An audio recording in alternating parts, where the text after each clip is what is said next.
Hello বন্ধুরা, আজ আমার ভাই আমার ঘরে ঘুমাতে এসেছিলেন, কিন্তু তার উপস্থিতির কারণে আমি সেই সব কাজ করতে পারছিলাম না যা আমি সাধারণত রাতের অন্ধকারে করে থাকি। এই সব কাজে আমি প্রচুর প্রশান্তি পাই, কিন্তু আমি কি জানতাম যে আজ রাতে এমন কিছু ঘটবে যার কারণে আমি ঘামে ভিজে যাব। তিনি মাত্র 2টি আঙুল দিয়ে আমাকে পাগল করে দিয়েছিলেন, আর এখন আমি সেই সব কথা আপনাদের বলতে যাচ্ছি। আমার নাম রাঘিনী, আমার বয়স 28 বছর, আর আমি এখনো অবিবাহিত। আমি এখনো বিয়ে করিনি এবং ভাবছিলাম যে হয়তো কখনোই বিয়ে করব না। একবার প্রেমে ধোঁকা খেয়েছিলাম, আর সেই দিনই আমি প্রেম করা ছেড়ে দিয়েছিলাম, কারণ আমি ঠিক করে নিয়েছিলাম যে কখনোই কোনো ছেলের ফাঁদে পড়ব না। এই কারণেই আমি বিয়ে করিনি। আমি একটি কলেজে অধ্যাপক, একজন ভারতীয় মেয়ে, সুন্দর, শিক্ষিত এবং স্মার্টও বটে। আমার শরীর আর মনে আধুনিকতার ছোঁয়া লেগেছে, কিন্তু গত রাতে আমার ভাইয়ের সাথে যা ঘটেছে তারপর থেকে অনেক কিছু বদলে গেছে, আর আমার চিন্তা ভাবনাও বদলে গেছে। এখন আমার মনে হচ্ছে যদি কোনো ভালো ছেলে পাওয়া যায় তাহলে বিয়ে করে ফেলা উচিত। গত রাতের কথা বলি। আমার ভাই, যার বয়স 42 বছর, তিনি সেনাবাহিনীতে কাজ করেন, আর আমার ভাবির মৃত্যু হয়েছে সম্প্রতি একটি বাস দুর্ঘটনায়। রাতের বেলা আমরা খাবার খেয়ে কিছুক্ষণ টিভি দেখছিলাম, তারপর আমি আর ভাই ছাদে হাঁটতে গেলাম। ভাই গ্রাউন্ড ফ্লোরে ঘুমান আর আমি ফার্স্ট ফ্লোরে। আমার পাশের ঘরে আমার ছোট ভাই ঘুমায়। রাত প্রায় 1টার দিকে আমরা দুজনেই নিচে নেমে এলাম। তখন ভাই আমার ঘরে এসে বললেন, কবিতা, এখনো ঘুম আসছে না? চলো গল্প করি। আমরা দুজনে বিছানায় শুয়ে গল্প করতে লাগলাম। মাঝে মাঝে ভাই তার মোবাইলে গেম খেলছিলেন, আর আমি আমার মোবাইলে লোকেদের স্ট্যাটাস দেখছিলাম। এমন সময় জোরে বৃষ্টি শুরু হয়ে গেল, আর হালকা ঠান্ডা বাতাসও বইতে লাগলো, যা আমরা দুজনেই খুব পছন্দ করি। দেরাদুনের হাওয়া তো এমনিতেই খুব ভালো। কিছুক্ষণ পর ভাই ঘুমাতে শুরু করলেন। আমি বললাম, ভাই আপনি আপনার ঘরে যান, আপনার ঘুম পাচ্ছে। ভাই নাখুশ হয়ে বললেন, কবিতা, আমাকে বিরক্ত করো না প্লিজ। এই কথা বলে তিনি চোখ বন্ধ করে 2 মিনিটের মধ্যে গভীর ঘুমে চলে গেলেন। আমি উঠে বাথরুমে গিয়ে আমার জামা কাপড় বদলে নিলাম, কারণ আঁটোসাঁটো জামায় আমার ঘুম আসে না। তারপর আমি ফিরে এসে বিছানায় শুয়ে গল্প পড়তে লাগলাম। এই দিনগুলোতে আমি অনেক ভালো গল্প পড়তে পারছি। আমার ভাই ঘুমিয়ে পড়েছিলেন, আর আমি সেই সব কাজ করতে পারছিলাম না যা আমি সাধারণত রাতের অন্ধকারে একা ঘুমানোর সময় করে থাকি। কিন্তু আজকে ভাইয়ের কারণে আমি বেশি কিছু করতে পারছিলাম না, তাই মোবাইল রেখে ঘুমানোর চেষ্টা করলাম। কিন্তু গল্পের চিন্তা আমার মাথায় ঘুরপাক খাচ্ছিল, আর ঘুম আমার থেকে দূরে সরে যাচ্ছিল। রাত গভীর হতে লাগলো, আর আমার মনে এক অদ্ভুত অস্থিরতা বাসা বাঁধতে লাগলো। ঘুম তো ছিলই না, আর মাথায় সেই গল্পই চলছিল যা আমি ঘুমানোর আগে পড়েছিলাম। সেই গল্পটি আমার ভেতরে এক অদ্ভুত আলোড়ন তুলে দিয়েছিল, আর আমি নিজেকে শান্ত করতে পারছিলাম না। ভাই পাশেই ঘুমাচ্ছিলেন, আর তার নাক ডাকার শব্দ আমাকে আরো বেশি বিভ্রান্ত করে তুলল।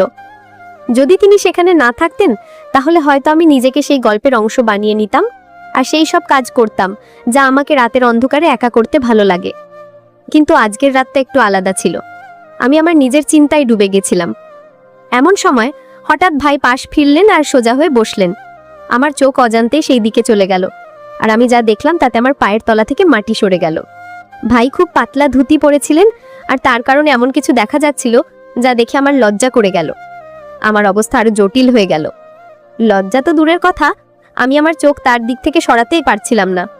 মনে এক অদ্ভুত অস্থিরতা চলছিল। একদিকে আমি নিজেকে নিয়ন্ত্রণে রাখার চেষ্টা করছিলাম, আর অন্যদিকে আমার ভেতরে অস্থিরতা বেড়েই চলেছিল। সত্যি বলতে কি, এখন আমি আর সহ্য করতে পারছিলাম না। প্রতি মুহূর্তে মনে হচ্ছিল যে যদি আমি নিজেকে নিয়ন্ত্রণে না রাখি তাহলে কিছুই হতে পারে, আর এই অবস্থা থেকে বেরিয়ে আসা আমার পক্ষে অসম্ভব হয়ে যাবে। আমার হৃদস্পন্দন বেড়ে গেল, আর মনে ভয় ঢুকে গেল যে যদি কিছু ভুল হয়ে যায় তাহলে ভাই আমার সম্পর্কে কি ভাববেন, ভাইয়ের চোখে আমি কেমন দেখাবো। এই প্রশ্নগুলো আমাকে আরো বেশি অস্থির করে তুলেছিল।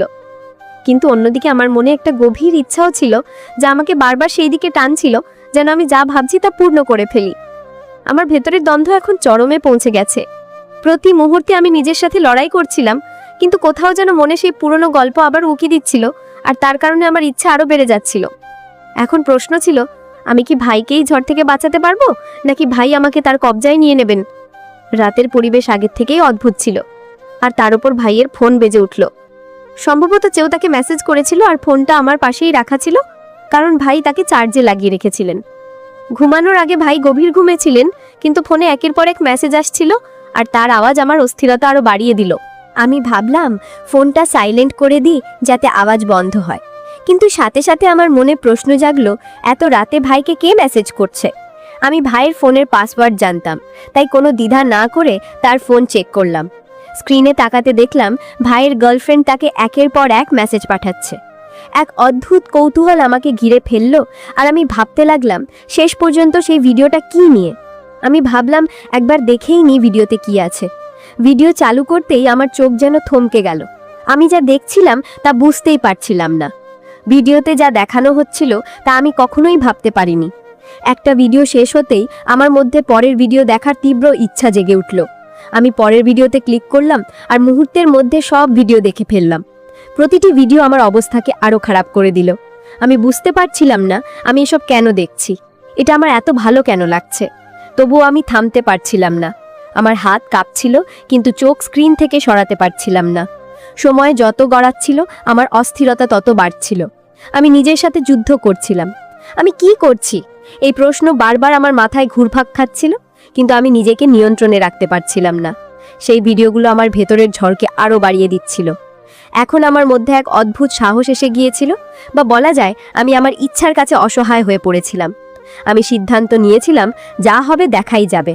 এখন আমি ঠিক সেই কাজটাই করতে যাচ্ছিলাম যেটা আমি দীর্ঘদিন ধরে থামানোর চেষ্টা করছিলাম। আমার হাত কাঁপছিল, হৃদস্পন্দন তীব্র হয়ে উঠছিল। আমি ধীরে ধীরে ভাইয়ের কাছে গেলাম আর তার পাশে শুয়ে পড়লাম। কিছু এমন হলো যেন কিছুই হয়নি। মনে হলো চুল পড়ে দিয়েছিল, কিন্তু আমি নিজেকে সামলে রেখেছিলাম।